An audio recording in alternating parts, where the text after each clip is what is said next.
ඔන්න අද දවසේ මිෂන් එක තමයි මේක. දවසේ වැඩ ඔක්කොම ඉවර කරලා රෑ වෙද්දී නෙක්ස්ට් මිෂන් එක පටන් ගන්න තමයි ලෑස්ති වෙන්නේ.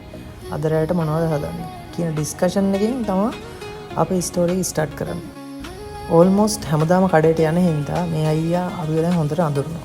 ඇත්තටම කිව්වොත් ඒක වෙනම ෆීලිං එකක්. සමහර වෙලාවට අපි ගන්න දේවල් වලට අමතරව මේ ගත්තරයි යන්න මල්ලි කියලා ෆ්‍රී අයිටම් ටිකකුත් දෙනවා. එතනින් පස්සේ තමයි අපේ රියල් කේවස් එක පටන් ගන්න. වෙන එක වුණත් අපි බෙදාගෙන කරන්නේ.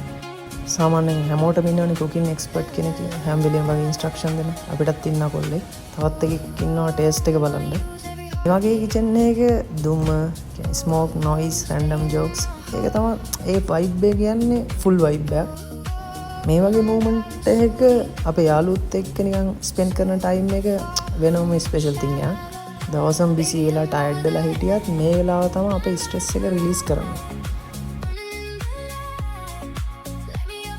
අවසානයේදී හැමෝම මහන්සිලා එකට හදපු කෑම එකත් එක්ක තමයි මේ සෙට් වෙන්න යන්නේ.